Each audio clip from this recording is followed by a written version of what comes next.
You're listening to the Chad Hasty Show on demand. Good for you. Now download the KFYO app and listen live weekday afternoons 5 to 7 p.m. Central.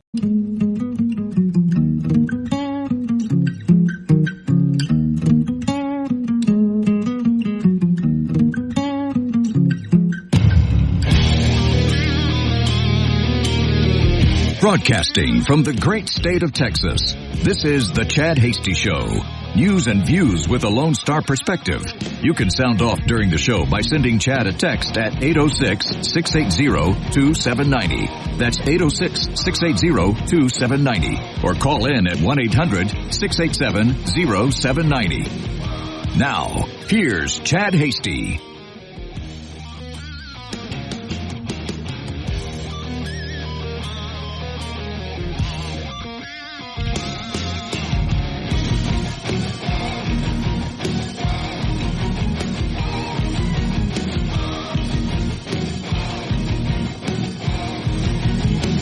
Good evening, Lubbock, Amarillo, Wichita Falls, and Abilene.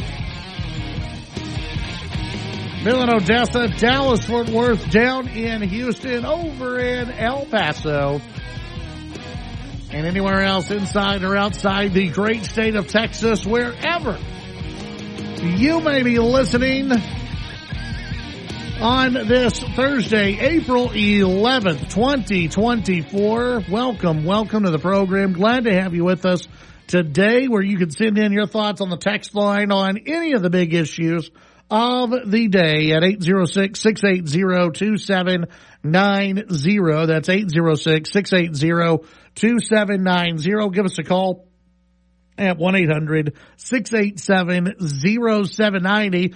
We've got quite a bit to get into today on the program. McKenzie DiLullo with the Texan News will join us coming up at 5:35. We'll discuss some of the big statewide headlines that they're covering over at the Texan News.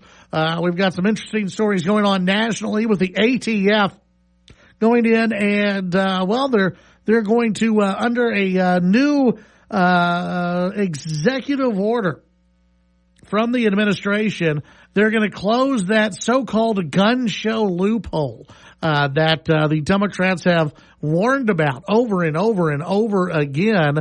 Of course, there is no gun show loophole, but we'll talk about it during the program today. We'll talk about it in this hour and probably a little bit more in detail in the next hour as well. We've also got some other big headlines coming out about Texas ISD bond elections. Big bond elections happening throughout the state of Texas. I will tell you about that. One of the big heads of NPR writing about what is wrong with the media in 2024. We'll talk about that. Latino support for Joe Biden and support among black men for Joe Biden, both dropping. We'll explore that issue. And then we've also got some other national headlines to get into today on the program as well. Again, we want to hear from you today at 806-680-2790. Oh, and then we've got controversy out in Lubbock.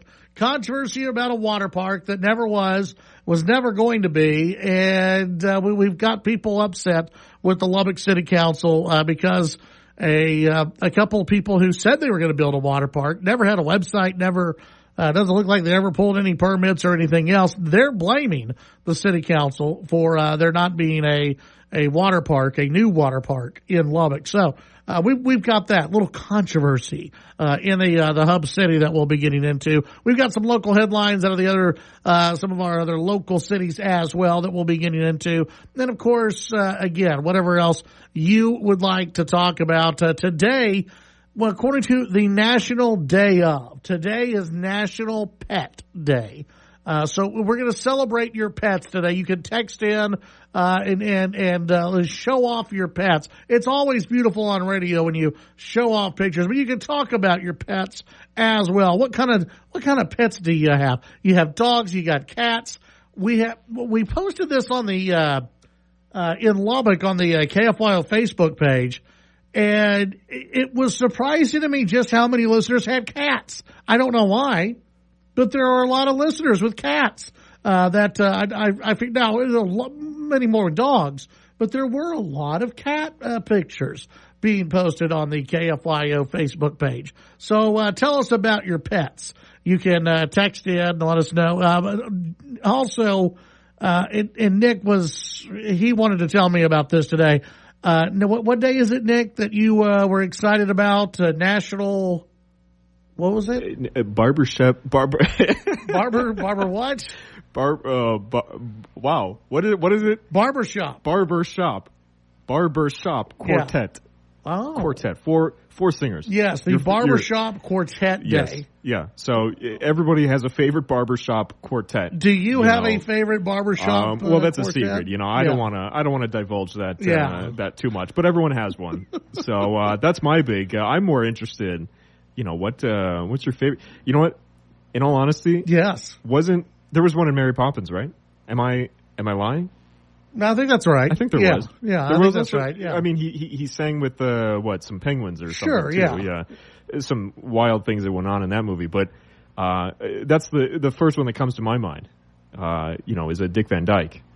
I can't really think of barbershop quartets. I can't help you out. That's a shame, honestly. Yeah. You're not recognizing today's superficial National Barbershop Quartet Day. I can't. I can think of some cartoon ones that are offensive. I can think of that. I didn't see that in the description of it. Yeah, from like Family Guy. I can remember a few of those, but not the official barbershop quartets. That kind of went away. You don't see a lot of barbershop in 2024 quartets anymore, do you? Yeah. Actually, I did see one. I think at Disney World or Disneyland.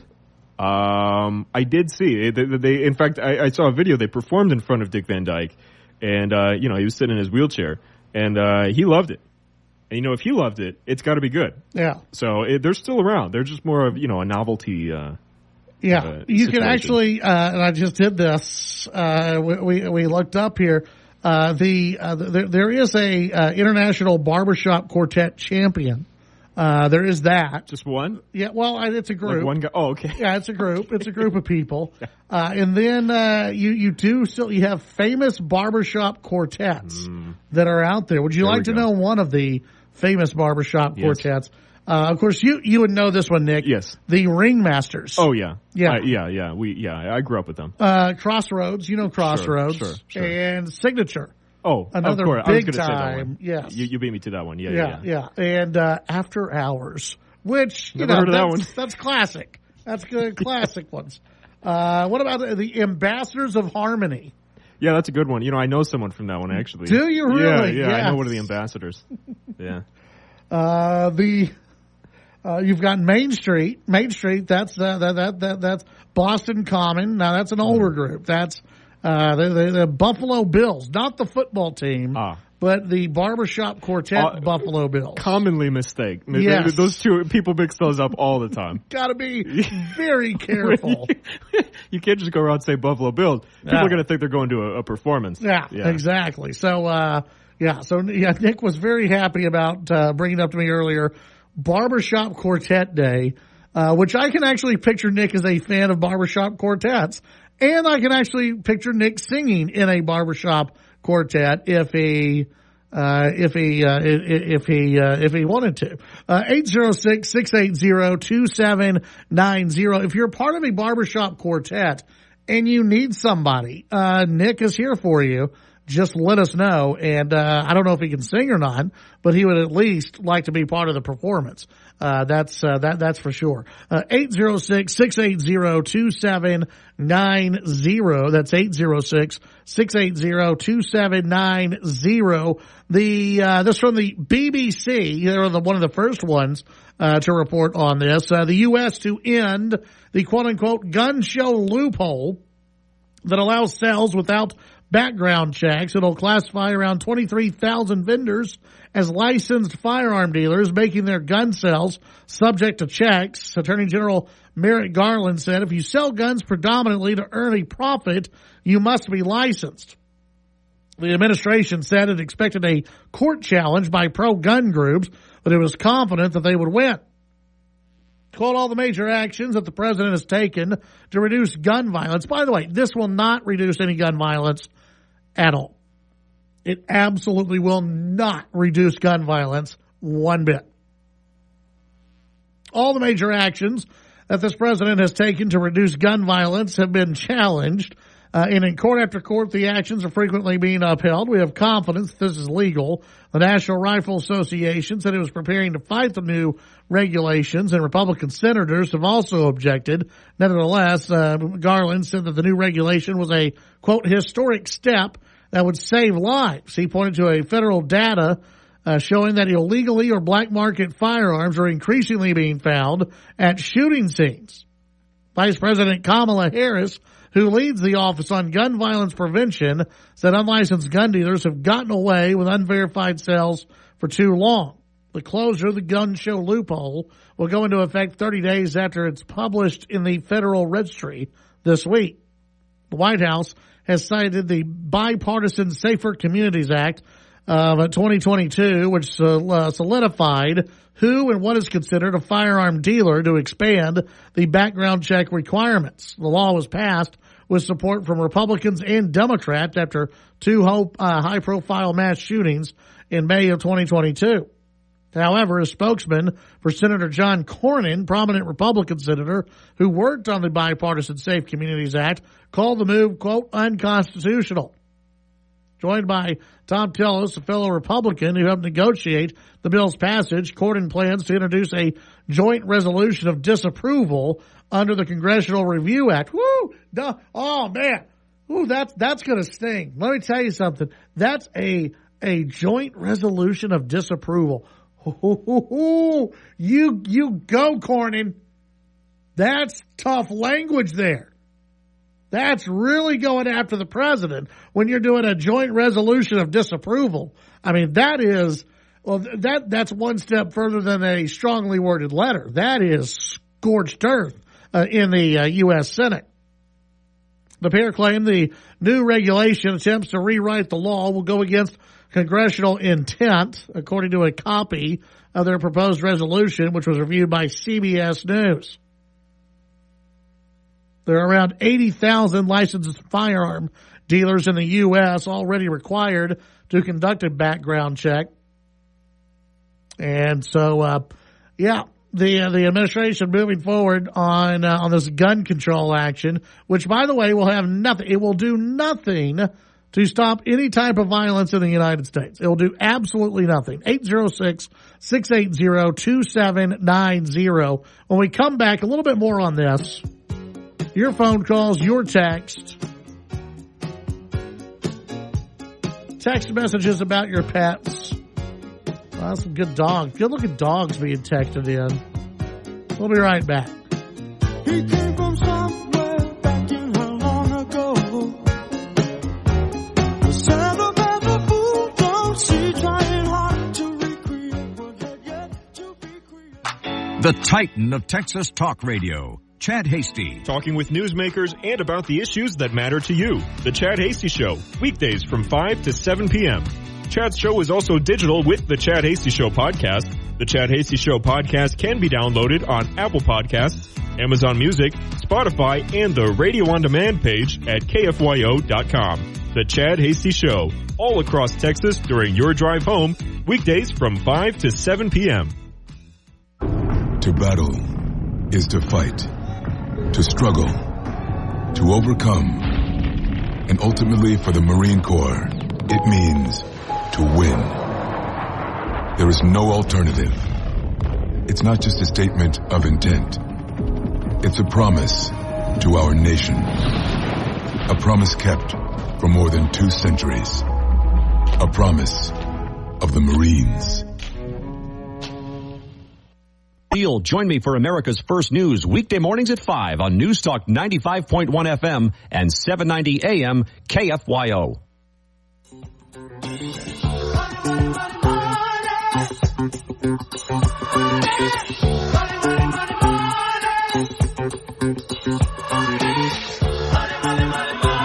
All right, welcome back to the Chad HD Show.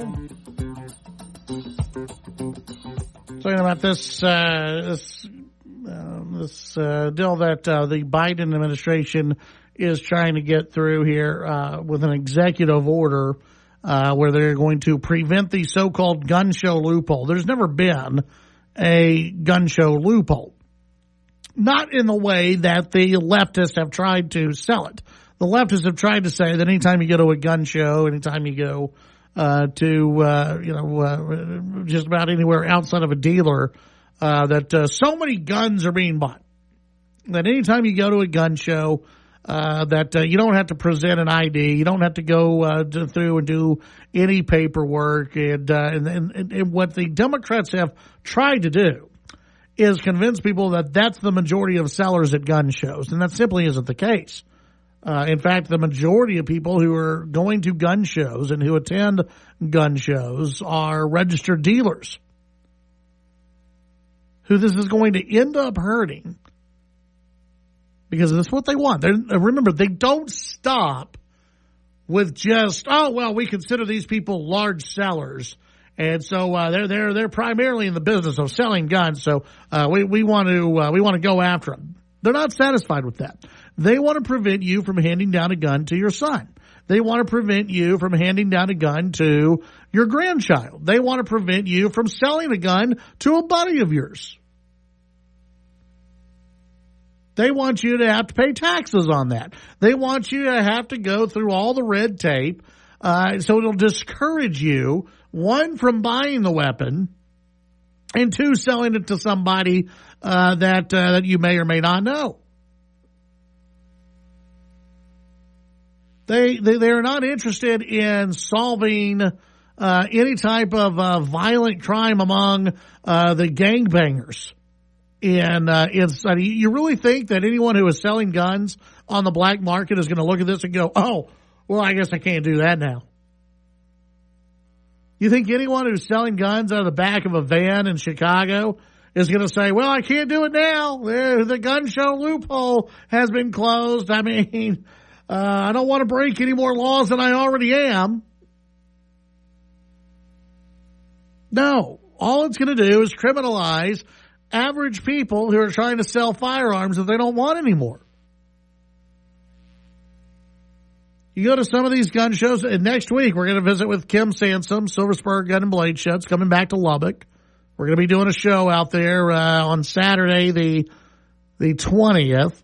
What is it? Is that next Saturday? Yeah. So next Saturday we're going to be out there.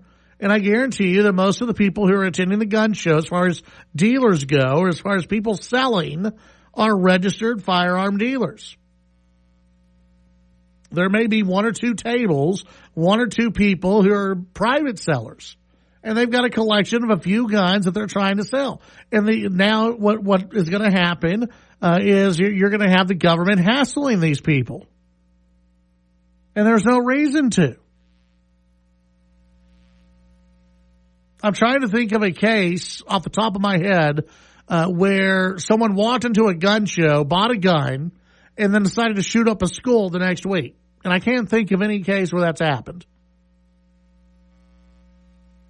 Most of the people who are attending gun shows are just looking to purchase for their own collection. They're not looking to do anything nefarious with it. But this administration, they want to label everyone as bad. They want to label everyone who goes to a gun show as potential problems. We had somebody who texted in that there was a gun show loophole because they were able to buy a gun at one time, and now they have to fill out paperwork. No. You probably bought a gun from someone who was an unlicensed dealer, and that's fine. There's nothing wrong with that. But then you went back to a gun show, and most of the people who are selling there are licensed dealers, so you have to fill out paperwork. You have to show if you have a Texas license to carry identification. You have to show that.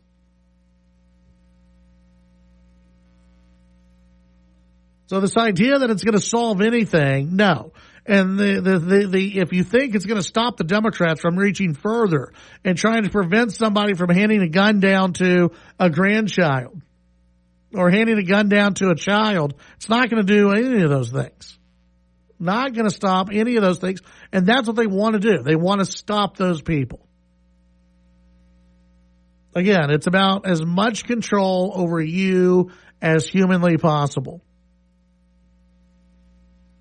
Now, according to saying that the bill that they passed did not set any of this up, well, obviously the Democrats disagree with that. And if the courts don't come out and agree with Cornyn and the Republicans, Cornyn's going to have to answer for some of this.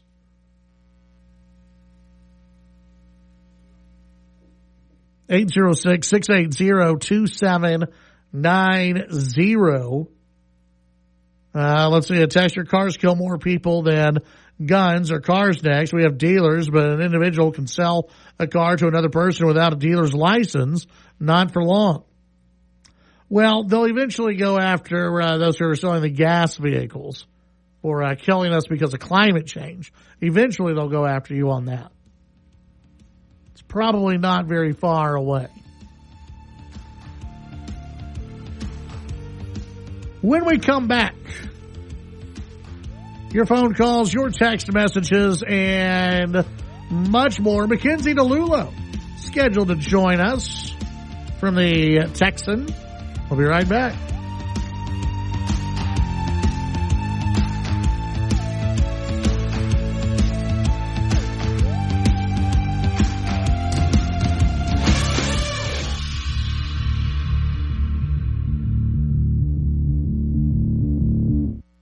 Call in to the Chad Hasty Show at 1-800-687-0790. The Chad Hasty Show, broadcasting on the Texas Town Square Media Network. I'm Scarlett Johansson. My family relied on public assistance to help provide meals for us. These meals fueled my involvement in theater and the arts as a child, which fostered my love for acting. The Feeding America network of food banks helps millions of people put food on the table. You can join the movement to end hunger by donating, volunteering, and advocating.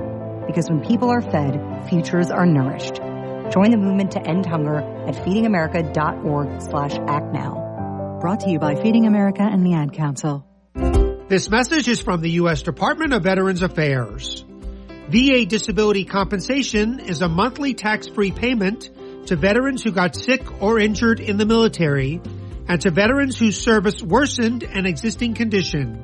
You may qualify for VA disability compensation for physical and mental health conditions that developed or worsened due to service. Learn more at va.gov/disability. The news and talk of West Texas. News Talk 95.1 and 790 KFYO.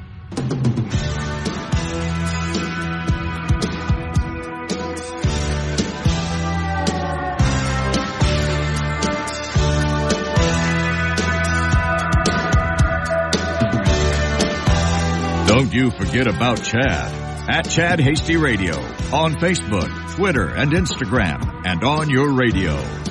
Now back to the Chad Hasty Show.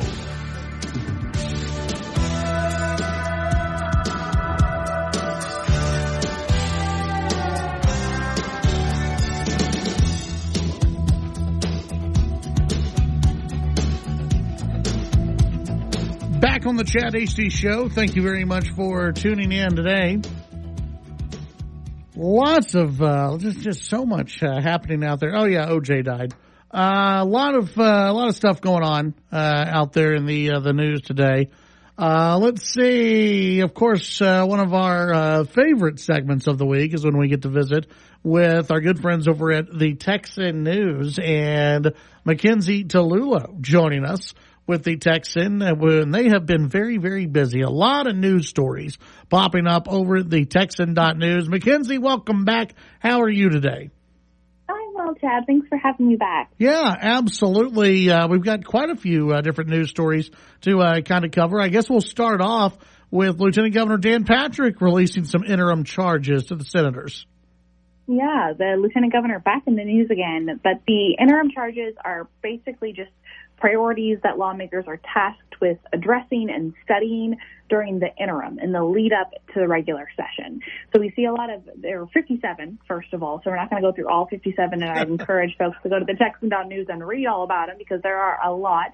But I'll run through some of the really big notable ones. The Border Security Committee will review local and state agencies' participation in border security and monitor the implementation of all sorts of different border-related laws we've seen go into effect recently, and then also look into support for personnel at the border. AI is a big topic of conversation worldwide, and it is for the Senate as well. The council will be making recommendations for a responsible regulatory framework. Property taxes, shocker, added to this list as well, always a topic of conversation in the Republican-led legislature. And notable, the lieutenant governor and the speaker of the House and the governor were all up in arms last year over property taxes, not in that they should not be addressed and that more money should be in taxpayers' pockets, but really the method by which it was best to go about achieving that goal. And Patrick, in this layout here, talked about homestead exemptions, which he has been a big proponent of and was last year, but also determining how much state revenue would need to be generated to replace foregone property tax revenue and from what source. This was certainly a hot button issue last year, and Patrick, at the height of all of that, said that the suggestion to eliminate property taxes is a fantasy, but he is tasking the Senate with kind of figuring out what that might look like. So interesting there. Also, the Senate is tasked with monitoring the implementation of the DEI, Diversity, Equity, and Inclusion office ban at universities in Texas. Also looking at election integrity, specifically threats to election integrity from big tech and foreign entities. ESG is thrown in there as well. Transportation, all sorts of big issues. And Patrick said that he would also be releasing a second list of interim or just of charges would be released prior to the next legislative session. So this is not the end, but a big list. 57 is a big start, and certainly the Senate will get to work very shortly. Yeah, absolutely. Another big story over at the Texan.news, Senator Cruz and Colin Allred raising some money in the first quarter of 2024. Yeah, big race, big money. The two candidates for the U.S. Senate are neck and neck in fundraising. They both raised close to $10 million. Cruz announced a $9.7 million haul, while Allred raised $9.5 million. So just a little bit under the incumbent senator's haul. And now notable, Cruz is outpacing himself by about $3 million, according to what he brought in during the first and second quarters of 2018 when he was up against O'Rourke. Cruz will have about $15 million cash on hand at the end of the first quarter, which we're talking here specifically about January through March. That's the quarter we're talking about here. The Democratic Senatorial Campaign Committee has been a little bit more focused on preserving vulnerable Senate seats than targeting Cruz's seat for a flip, which is also a big change from 2018. The Cook Political Report rates Texas, Cruz's seat, the entire state, as a likely R, and that the state is rated 56% by our partisan index as well, 56% R. So unlikely that it would flip. It would be very, very difficult, an uphill battle for Allred, but these numbers are very high and very notable that Cruz has won, raising this much money and outpacing himself in accordance with 2018, and that Allred is also keeping pace. Yeah. And then, of course, y'all been very good at keeping tabs on what's going on along the border, and we've got another story for some of those who are reading about border news. Absolutely. So the president confirmed that the White House is considering the legality of executive action to fully close the southern border. Big news there. Biden expressed his displeasure over the failure of the U.S. Senate bipartisan border security legislation that we saw in the news so much recently, that came under very heavy criticism from conservatives and his challenger, Donald Trump, the Republican nominee. And Biden noted that the legislation would have given the White House full authority to close the southern border and end the border crisis, but that authority would only activate after 5,000 illegal aliens enter the country on each given day. Critics then said that loophole would simply water down existing authority that the president already has but is not choosing to wield. And the president also recently requested assistance from Mexico in stemming the flow of illegal immigration northward. This was a secondary story. It's also very important. And the Mexican president demanded that the U.S. give Latin American and Caribbean countries $20 billion to fund local jobs program, grant work visas to 10 million Mexican nationals, and end economic blockades and sanctions against Venezuela and Cuba. Very notable there. Biden said that he supported the idea and added that he was part of spearheading a similar program in prior years and that he would definitely support a renewed program, but he did stop short of discussing lifting economic sanctions. As for context here, over 137,000 people illegally entered the U.S. in March, not including those who escaped detection or apprehension by Border Protection, and that number is down from the prior month, February, of about 187,000. So lots of folks still heading into the country illegally. And of course, this is all with the backdrop of the November election. We'll continue to watch two very interesting candidates on the ballot that have definitely struggled with their popularity in one way or another over the years. So we'll keep an eye on this issue, and the border certainly is heating up and not going away anytime soon. Yeah. And then finally, one of the stories that you have up over at the Texan.news, for those listeners who are in the Senate District 30 area, and you're getting ready for that runoff, you'll have a kind of a focused piece on ST 30. Absolutely. So one of the biggest, if not the biggest race behind the Speaker's House race in the runoff is Senate District 30.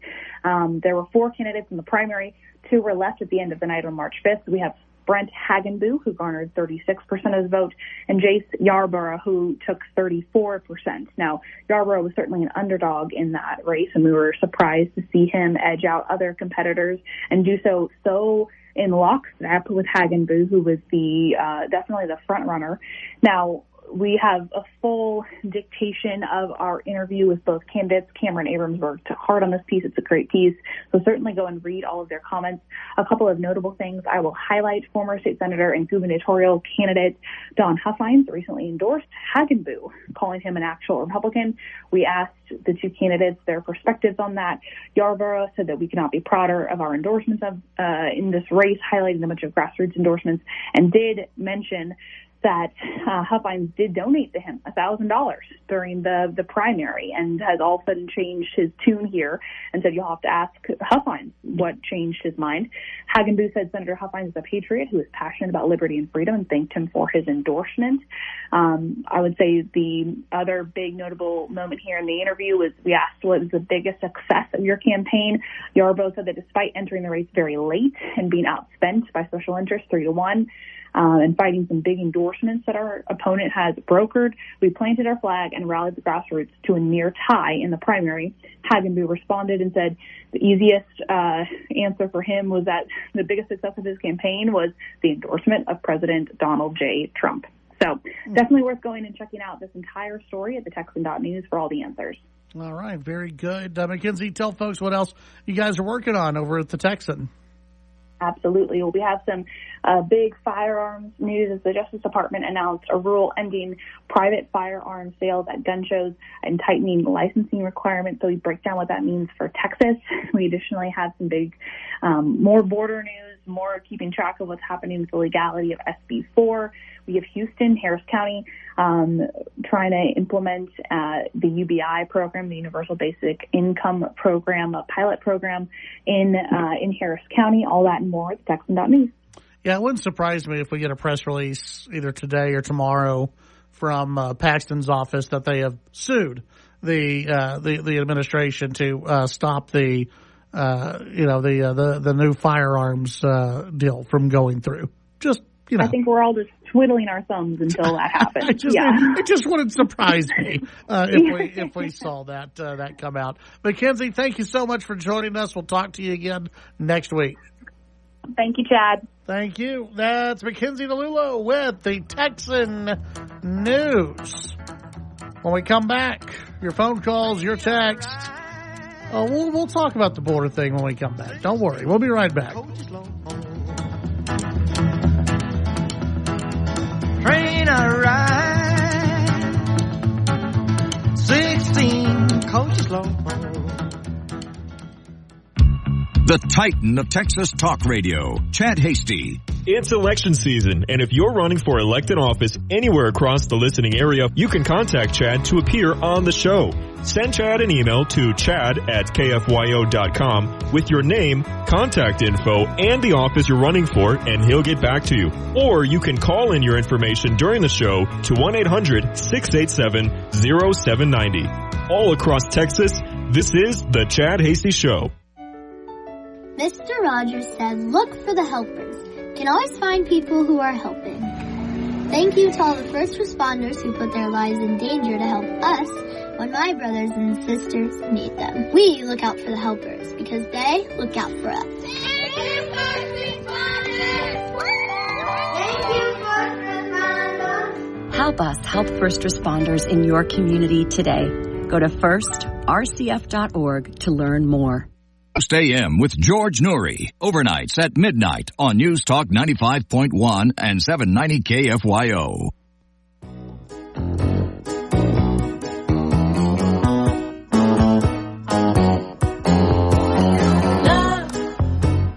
Love will keep us together. All right. Back on the Chad Hasty Show. Hey, just a couple of dates to put on your calendar for those of you in Lubbock. We're heading back to the Wing Shack, but this time it's going to be on a Friday. We're getting out of the studios on a Friday evening, 5 to 7 p.m., regular show time, and we're going to be doing the show at the Wing Shack on the 19th, next week, next Friday. We will be on location at the Wing Shack, so looking forward to that. That's going to be a lot of fun. And so you'll want to come out and join us from 5 to 7 p.m. Have some wings. Get entered into the Hotter Than Hell Wing Challenge. That's going to be happening. And, just kind of enjoy some time with us as we'll be out there talking politics and having some fun on a Friday. And then the very next day, we'll be on location again. We'll be doing a special edition of the show, 2 to 4 p.m. This is going to be Lubbock only, out at the Gun and Blade Show, out at the Lubbock Memorial Civic Center. We'll have a nice little table set up where, if you want to come and say hello, please do. But yeah, we'll be set up from 2 to 4 p.m. At least I think that's the time. We may adjust that time, but we'll be out there on the 20th. That's for sure. Out at the Lubbock Memorial Civic Center. So put those on your calendar. Times to come out and meet us. And by the way, we will not have them ready. I think I can mention this. I think it's a go. We won't have them ready for this remote, but we're going to have some T-shirts to give away. We're going to have some Chad Hasty Show T-shirts, first edition T-shirts to be that we'll be giving away. They won't be ready this next week, I don't think, but we're kind of going over designs, all that kind of stuff, and so we'll have some merch to give away. Nick, how about that? Maybe one of these days, and I'm floating this out there, okay? Let me know what you think, but an official Chad Hasty Show Nick approved sweater. What do you think? Is that a good idea? You think that's okay? Now, I'm looking in the future. We're talking fall, winter. I don't think there'll be big players in the summer out here. You could wear it, Nick, but I think most people would probably wait until later on to do the sweater. But we're looking at doing maybe some sweaters in the future. Who knows? But they'll have to be Nick approved for the sweater. So that's something we're looking at in the future. We're going to have some other stuff too, and we're going to develop a few things for our other stations and everything else. Some nice little giveaways, and we're working on some stuff. We're coming up with some fun stuff that we'll be doing and going into the rest of the spring and summer. Let's see. Texter says the arsonist wants to slow down the fire at the border. Don't let him get away with this farce. He doesn't want to slow down anything. He wants to say that he's looking at it. Again, you got to listen to the language that's being used. In an interview with Univision, President Joe Biden confirmed the White House is considering the legality of executive action to fully close the southern border. They're not going to do it. They're not going to do it. What they want to do, because here's the deal, they already have the legality to do it. The president can close the border if he wants to. Joe Biden can take all the steps that he wants to right now to close the southern border. But what they want to do is they want to present a legal case that says, no. It has to be so many people per day. They want to back up their plans that they want the U.S. Senate to pass, that Republicans have said no to. In the interview, Biden expressed displeasure with the failure of the U.S. Senate's bipartisan border security legislation that came under criticism from conservatives and Biden's challenger, former President Donald Trump. Biden noted the legislation would have certainly given the White House full authority to close the southern border and end the border crisis, but that authority would only activate after 5,000 illegal aliens enter the country on any single given day. And not only that, but it would have been up to liberal courts in the Northeast to actually approve of all of this.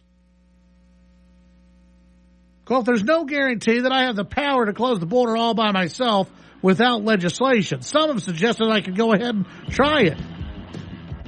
And if I get shut down by the court, I get shut down by the court. But we're trying to work on that and work through that right now. He doesn't want to do a damn thing. He just wants to act. He just wants people to think that he's doing something, and he wants the legal quote unquote experts to come back and say, "No, Mr. President, you don't have the legal authority to do squat." We'll be right back.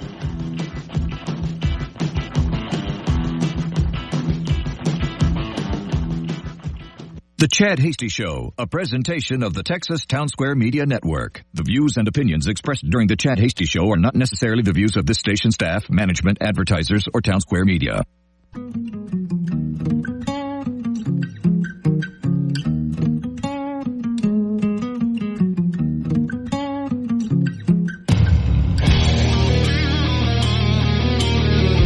Broadcasting from the great state of Texas, this is the Chad Hasty Show. News and views with a Lone Star perspective. You can sound off during the show by sending Chad a text at 806-680-2790. That's 806-680-2790. Or call in at 1-800-687-0790. Now, here's Chad Hasty.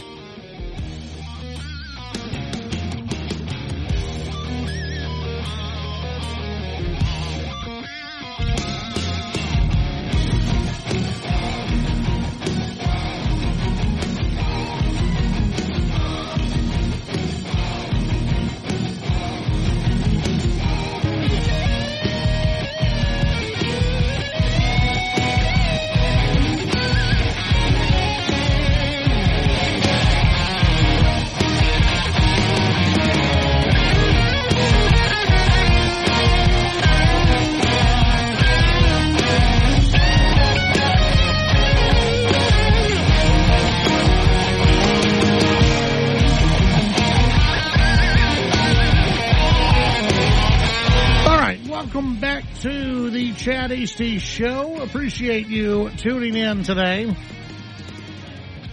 You can send in your thoughts on the text line 806-680-2790. That's 806-680-2790. Of course, you can also reach us on social media at Chad Hasty Radio. That's at Chad Hasty Radio on social media, including X, where you can find us at, and Instagram, all that kind of good stuff as well. Real funny here. I'm seeing this article pop up from the New York Times. NPR in turmoil after it's accused of liberal bias. How crazy do you have to be? And how inside your own bubble do you have to be shocked if you're at NPR to be accused of having liberal bias? I mean, that's what NPR is. It's liberal bias. It has been a home of liberal bias for forever.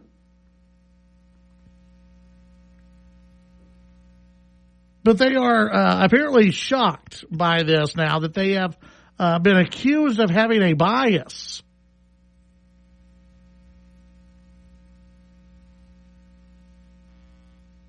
And I wonder again, where have you, like where have you been?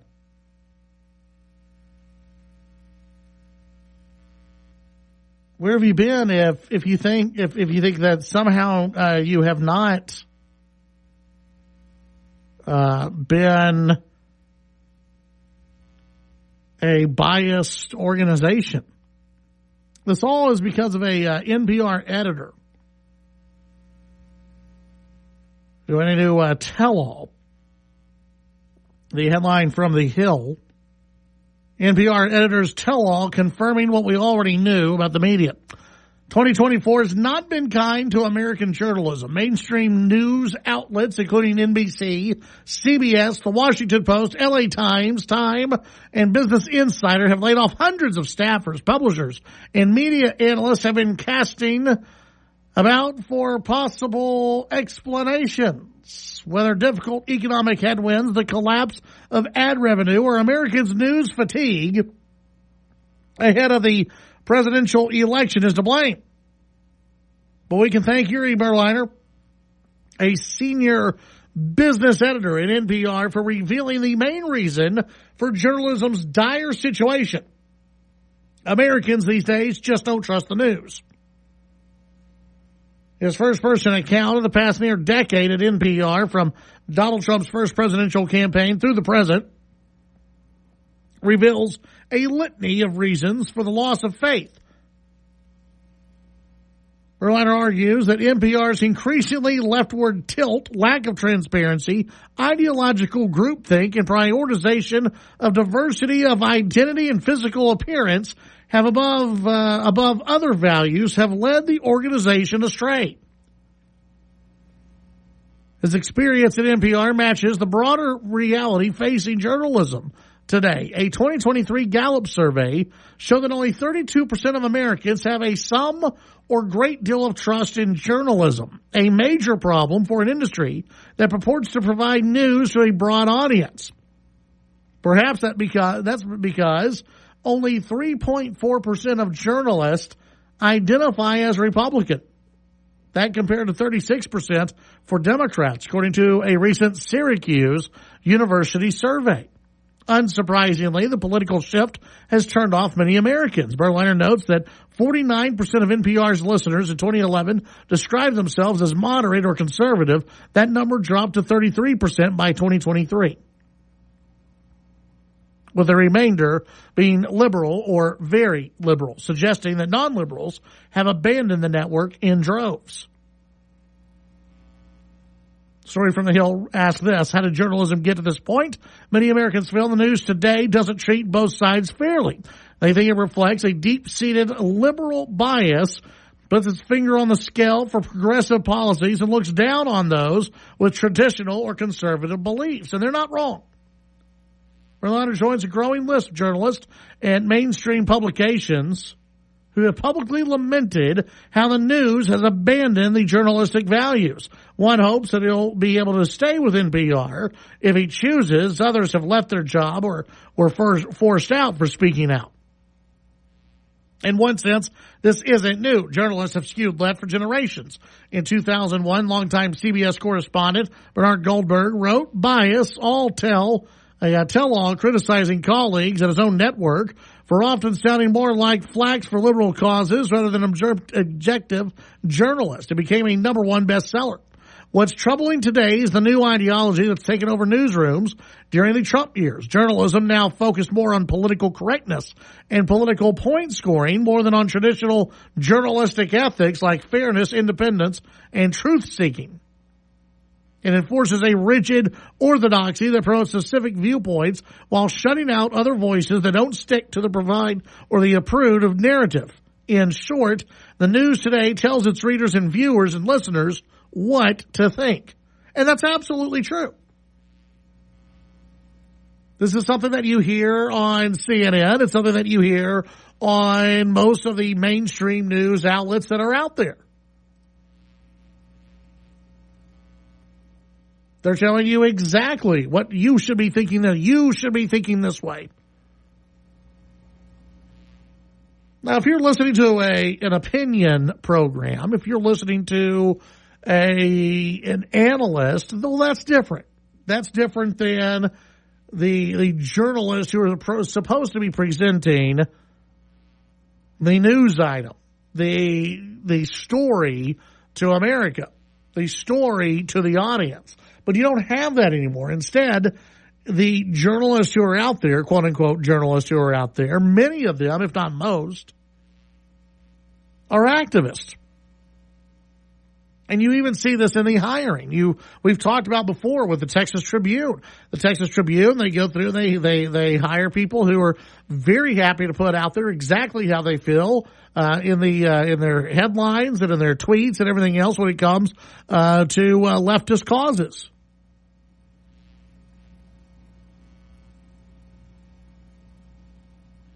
And the fact that this is rubbing people at NPR the wrong way,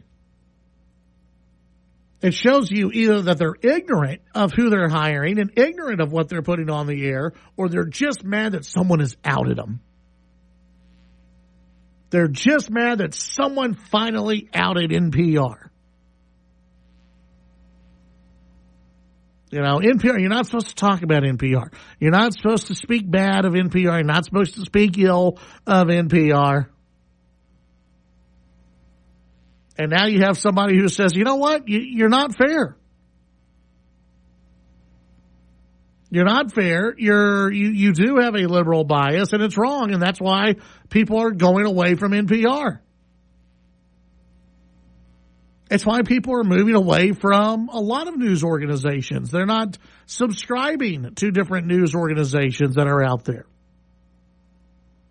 And when you have some of these news organizations that are pushing the far left woke tendencies, more and more Texans and more Americans are saying no thank you to those organizations.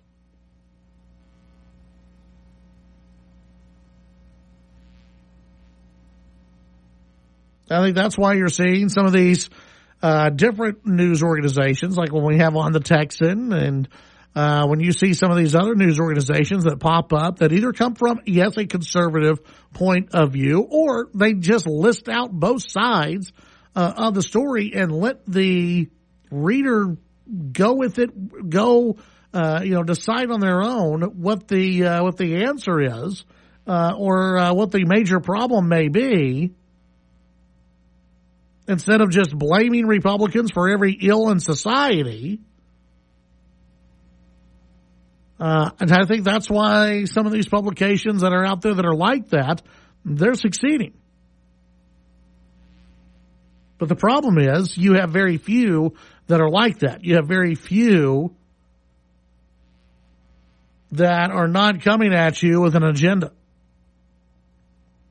And even fewer who are not coming at you with an agenda that isn't part of the woke left. Most of the media, again, is pushing the woke left agenda on you, and this is what people are getting sick and tired of.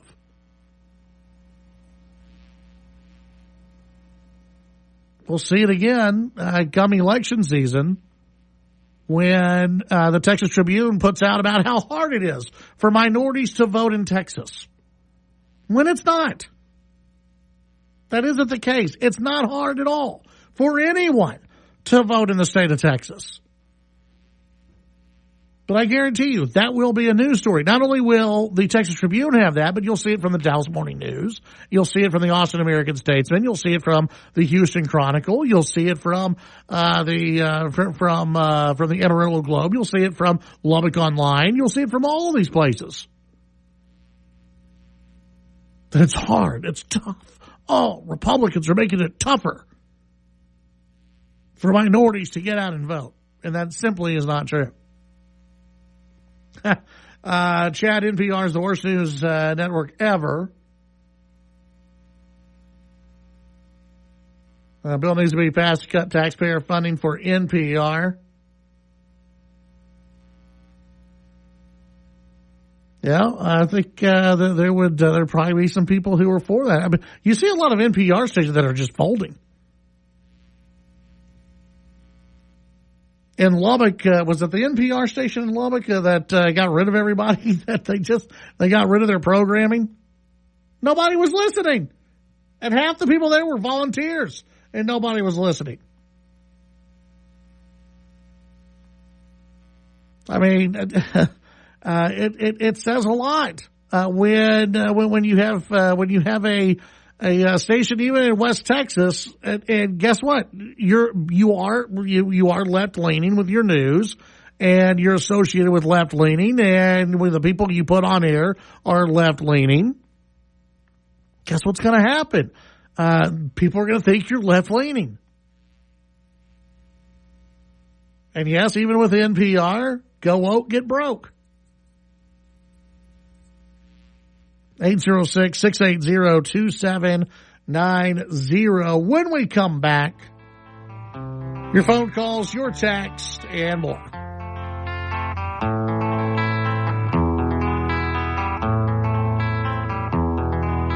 There is a house in New Orleans.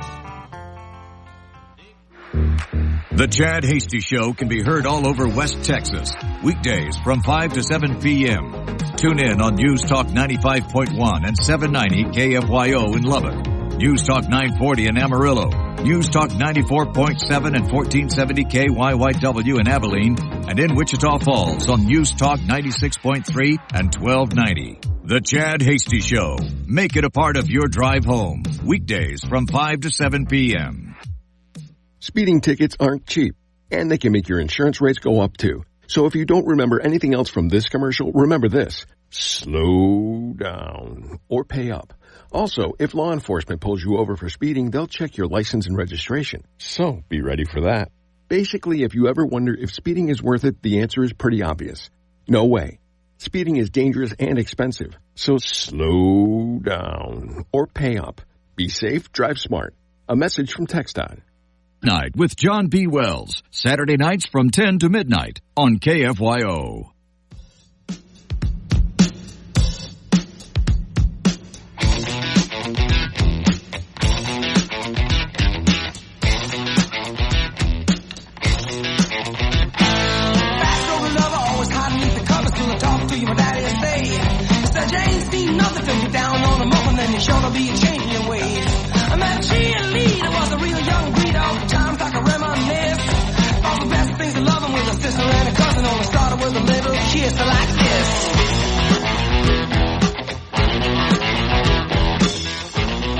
All right, back on the Chad Hasty Show. Thank you very much for tuning in. You can send in your thoughts on the text line, 806-680-2790.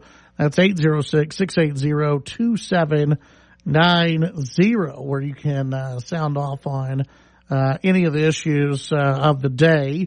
I've been getting into quite a bit of different topics. How about this story of the Washington Examiner? Latino voters coming around to Trump's positions on the border wall and deportations, according to a new poll. A growing number of Latino voters are siding with former President Donald Trump's position on immigration, expressing support for the construction of a border wall and deportations. According to an Axios poll, 42% of Latino adults said they support building a border wall along the U.S.-Mexico border, 12% increase from December of 2021. Additionally, 38% support deporting all illegal immigrants to their country of origin. That's a 10% increase from 2021. The poll found that 64% of Latinos support giving the president the authority to shut down the border if too many immigrants try to enter. The polling reflects Latino voters' growing opposition to immigration and growing support for Trump. Now, I'm going to pause there.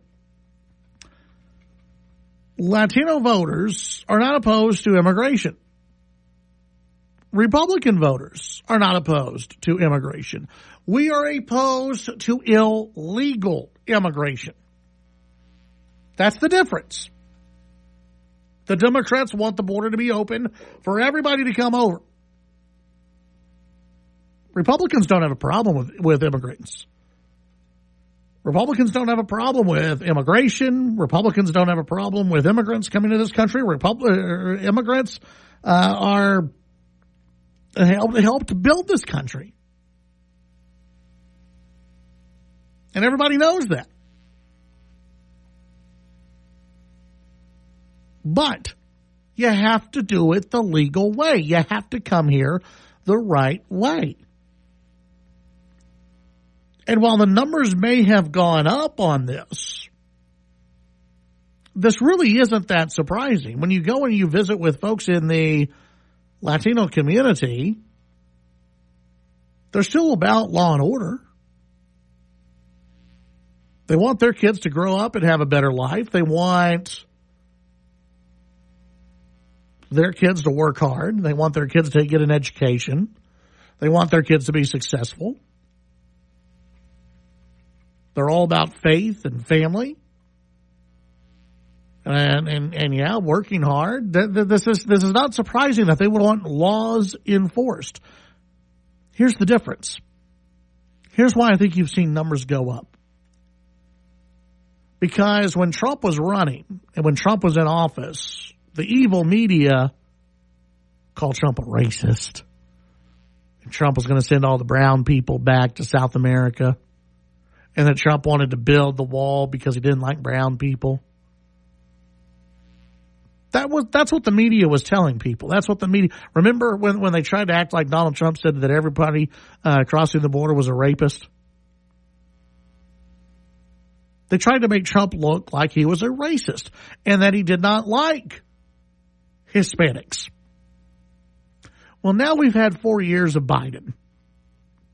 And we've had 4 years of the border being under siege. And we've had 4 years of lawlessness across the border. And I think that a lot of the Latino community has looked at that and gone, maybe we were led astray by the news media that we continue to see we can't trust. Maybe we were led astray by the news media who said Trump was racist when he really wasn't racist. Maybe building the border wall isn't the most racist thing to do when we want to take care of our communities and not have fentanyl pour across the border and not have sex trafficking going on.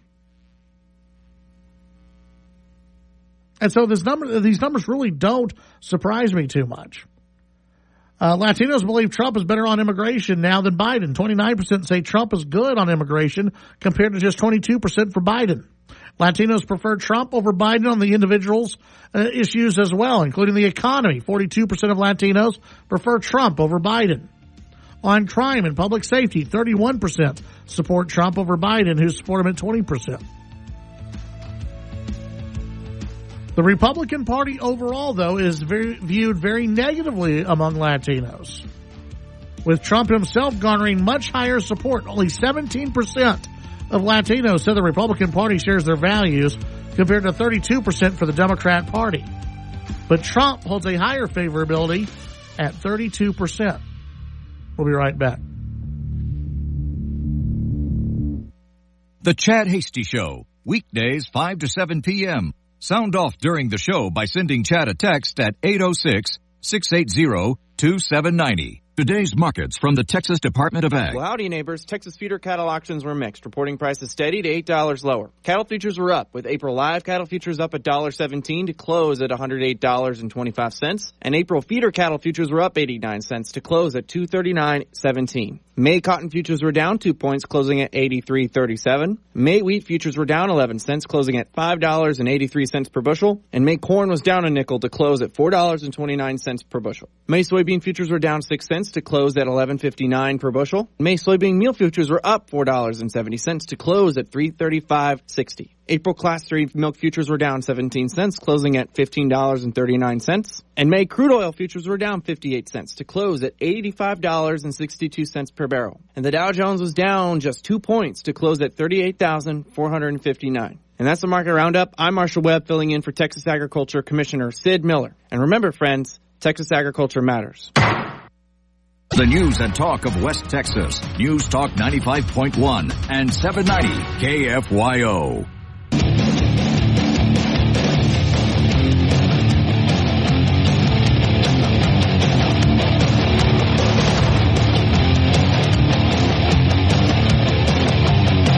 You're listening to The Chad Hasty Show. All right, back on The Chad Hasty Show. There's a mayoral forum going on today. They're about 30 minutes into it. They haven't asked any questions yet, so it's going well. 806-680-2. It's not anybody's fault, I guess. I don't know. Just, let's get to, let's see what's going on. Renteria, we had Tony Renteria in earlier this week. He said he's not going any more of these forums. He's done with them. Because he felt like they're not getting anything out of these forums, and so he's going to do more block walking and come back on this show and I guess do some podcast or some videos and let people know that they've had, I think, about 30 of these forums. It seems. I mean, it's just like all these little groups are popping up, having these forums, and still there seem to be a lot of people in Lubbock who have no idea who they're going to vote for. They have no idea. They don't know really some of the differences between these candidates. It just seems to me that there are a lot of people who aren't too sure who they're going to vote for. And early voting starts here in not too far from now. And so that's going to be interesting. I think tomorrow we may do an Insta poll for the listeners in Lubbock, who you support for mayor. See if there's any clear leader who's out there. 1-800-687-0790. You can send in your thoughts on the text line, sound off on any of the topics that we've been getting into today. And also... you can let us know your favorite. You can tell us all about your pets. We were getting pet pictures earlier today. Today's National Pet Day. Where you celebrate all your dogs, cats, snakes, birds. Now, Nick, you've got a dog. Do you have one, two dogs? You've got 2 dogs. Have you ever thought about getting something okay, you're making a face, so yes. There's a story here. I see. It's not a very good one. I was just gonna like a chinchilla or something. Not that crazy. I had this lifelong goal to own a ferret. Yeah. Way back in the day. I'm pretty old, and but then I learned they're a little smelly. And the ferrets. The ferrets. Okay. Yeah. A little smelly. There's a lot of work required. Yeah. In maintaining and keeping it, alive and semi-happy. Right. I had friends growing up who had a ferret in their basement in a cage. And the second you walk into their home, all you smell is ferret. You just smelled ferret. You just ferret. Yeah. Ferret. If they going in, coming out, whatever it is, ferret. It's just, and you go into the basement and your eyes start to water, is right. And so from then I'm like, really? Maybe we'll stick to a cat or a well-behaved dog. I didn't know ferrets smelt bad. Yeah. Yeah. It's now, okay, this may not be all ferrets. Some, if they're well, maintained, kept if they get up a with, bath every now and then. Right. Then yeah, I'm sure it'll be different. But my experience was pretty negative. So maybe the wet ferret is the one that smells bad. The wet ferret. Yeah, the wet ferret. That sounds like a British pub. It's or a band that I don't want to go to. Yeah. Wet ferret will be singing live tonight. Maybe it's a barber shop. I don't think it's quartet. a barber shop quartet. No. Anyway, so no ferret for me. Yeah. No ferret. No ferret. Some people I know, and I'd like to know from any listeners out there if this is you, they have prairie dogs. They have prairie dogs. as pets. And I know a family who they have a prairie dog as a pet, and they love the little fella. I don't know if they put him on a leash and walk him, but they love the little fella. And again, I don't know if you just go out to a field and be like, well, you got a new home now. Congratulations. Because you'd have to catch one, and they can be hard to catch. You know, they go inside their holes and everything. But I would like to know if there's a listener out there who has like the weirdest pet. Does anyone have a weird pet that's out there, or maybe an exotic pet? Maybe in the last 20 minutes we can find somebody who has something weird. There was a listener who posted a picture of their snake. Would you want a snake in your home, just kind of slithering around? If it was a pet, yeah. Yeah. If it's just a loose snake, no, I don't want a snake. You don't want like a rattlesnake in your home. Yeah. Just walk, Well, I don't think I'd. If I found a wild rattlesnake in my home, my first instinct would not be, you're mine now. Yeah, you're mine. This is your home. You've got a new home. Yeah. Congratulations. No. Yeah. It would be, we've got a problem. That should be, that would be your first thing. We've got a problem. That's for sure. Hey, good news here. I'm sure everyone believes this. The COVID vaccines are not linked to cardiac death in young people, according to the CDC. The Centers for Disease Control and Prevention, they've got a new study. They have found that the mRNA vaccines for the COVID-19 virus are not linked to cardiac death in younger adults. The study was conducted using Oregon death certificate data for people aged 16 to 30 who died from a heart condition between June 1st of 2021 and December 31st of 2022. The study was done after cases of heart disease and inflammation of the heart muscle were reported to vaccine adverse event reporting systems. Of the 40 people who died who had a COVID vaccine dose, 3 died within 100 days of receiving their vaccine. 2 were because the person had an underlying illness, and 1 had an undetermined cause of death, the CDC says. So there you go. CDC, who we've always trusted, says you don't have to worry. Young people don't have to worry about heart conditions and the COVID vaccines. So that's not linked to cardiac death, even though there were a lot of younger people who were having cardiac issues after the COVID vaccines and boosters. Let's see. David in Amarillo, ferrets have a scent gland which can be surgically removed. Okay. Another texture. I have 2 giant tortoises. Ooh, that's cool. I've thought about wanting a tortoise. You know, I think that'd be cool. We have enough space, that's for sure. And I think I'd like a big tortoise just walking around. I think I'd have to put some water out there for them, but other than that, I think we'd be good.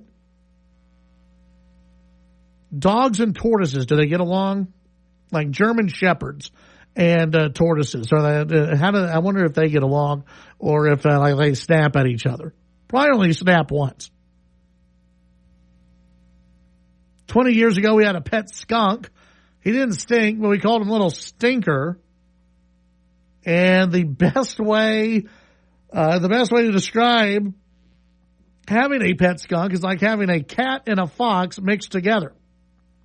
See, I can't relate at all. Then we've got barn cats. We got crazy barn cats. But I'm not a cat guy. I'm allergic to cats, so I kind of like cats for about 5 minutes, and then my allergies go. They're about to kill you. Get out, evacuate. And I've never had a fox as a pet, so I can't tell you. He didn't stink, so he was like never sprayed. See, that would be a concern of mine if, I even have a concern of mine, like when my dog was younger, Luna. Didn't have this problem with Opus, but I had this problem with Luna when she was younger, when she was a little puppy. When she got excited, she peed a little bit. So, new people came in. It was like, oh boy, here we go.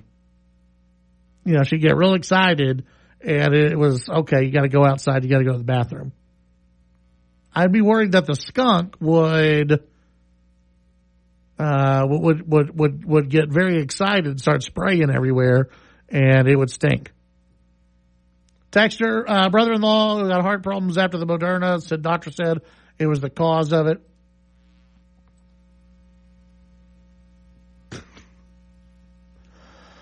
Let's see. Another texter saying tortoises are great, but they do live a very, very, very, very long time. Well, that's what I've heard. He was de-skunked. Interesting. Did not know you could do that. 806-680-2790. When we come back, your phone calls, your text messages, and much more.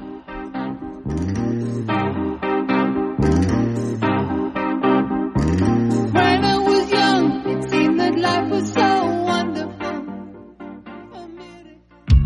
The Titan of Texas Talk Radio, Chad Hasty. It's election season, and if you're running for elected office anywhere across the listening area, you can contact Chad to appear on the show. Send Chad an email to chad@kfyo.com with your name, contact info, and the office you're running for, and he'll get back to you. Or you can call in your information during the show to 1-800-687-0790. All across Texas, this is The Chad Hasty Show. This message is from the U.S. Department of Veterans Affairs. Veterans, do you take medication? At VA, prescriptions have a range of copay levels, from free to $5, $8, or $11 for a 30-day prescription, depending on your eligibility. Refill by mail, in person, or on VA's mobile app. Sign up at va.gov or call 1-800-MyVA411.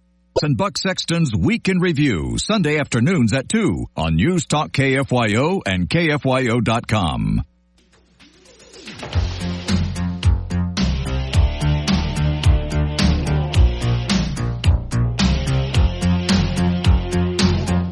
All right, back on the Chad Hasty Show. Open line Friday tomorrow, by the way.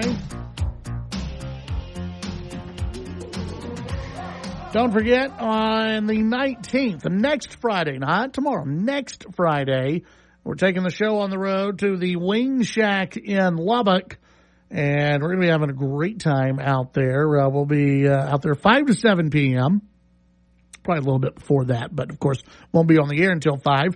But 5 to 7 p.m., having some wings and talking politics, current events, all that kind of good stuff. So come out with us, have some dinner with us.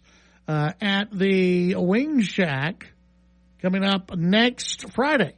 And if you can't do that, well, join us at the Gun and Blade Show the very next day, a special edition of the show as we talk guns, blades, and all the weekend going-ons. We'll be doing that on Saturday the 20th at the Gun and Blade Show. We'll get you more details next week as far as both of those appearances go. Let's see. One texter, my 5 dogs, 1 boxer, 1 ridgeback, and their 3 pups get along fine with the giant tortoises. All right. And then another texter says, my dog hates terrapins and will eat them, unfortunately. Crunchy on the outside, gooey inside. I wouldn't mix them. All right. So we're kind of a split opinion there on the giant tortoise. I still think it'd be cool to have a giant tortoise in the backyard. Kind of fun. 806-680-2790. You can send in your thoughts on the text line, sound off on any of the topics that we've been getting into. Let's see. What story before we wrap things up? Ah, yes, here we go. Gen Z. Always love it when the Gen Z stories come out. This from the Washington Post. Gen Z workers can take criticism. You're just phrasing it wrong. You old people. Young workers want feedback and lots of it, but if you deliver it in the wrong way, it could backfire. Your youngest colleagues may be the newest in the workplace, but they have clear expectations about how they would like to receive feedback. It should be timely, collaborative, and empathetic, as well as balanced. If you wait weeks or months to address an issue, fix their mistakes without a conversation, or focus only on what went wrong, they might leave to find a workplace that connects better with them. Gen Z, those who were born between 97 and 2012, are shaking up the workplace, including how critical feedback is delivered. Cultures clash when older generations, who may have gone without much explanation or care in their early careers, critique younger workers in ways that unintentionally alienate or discourage them. Say experts who study multi-generational workforces. Gen Z only going to become a larger part of the workforce. They're expected to comprise more than 32% by 2032. Gen Z employees reported the greatest decline in feeling cared about at work. Nick, do you feel cared about here at the so-and-so? Okay. Having a chance to learn and grow, having progress discussions with their supervisors, and feeling that their opinions matter. Do you think your opinion matters, Nick? Turn off your microphone. Never mind. According to a recent...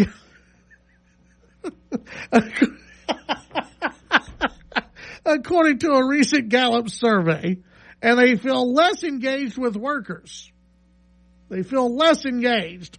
Quote, rather than just saying, hey, you did this wrong, I'd like to have a conversation with you where your thought process was and where you went wrong. Said one 24-year-old software engineer at Tennessee Valley Authority, the energy agency where she's working, her first full-time job. Help me understand.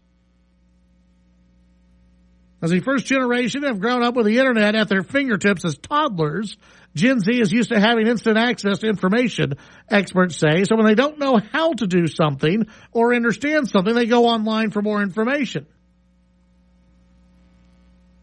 In the same light, Gen Z also expects feedback to be immediate. Even when it comes to watching their favorite TV shows, they're used to getting content instantaneously. See, here's the deal here's the problem. And this happens with every generation. Nick's over there going, I just wanted to have an opinion. Then the phone rang and I had to turn off my microphone. Here's the deal, folks. There's always been generational battles. Gen Z just has to figure out how to work with some people. And there are a lot of younger people who want it done their way or the highway, and they're not going to stand for anything else. And that's where you have problems. That's where you can have problems. Enjoy the rest of your evening. Follow me on social media at Chad HD Radio. Open line Friday tomorrow. We'll have some fun. We'll have Nick's final question of the week as well. Nick, are you feeling good? Are you feeling your opinion is needed? Good. Just making sure. Follow me on social media at Chad HD Radio. We'll see you back here tomorrow at 5 p.m.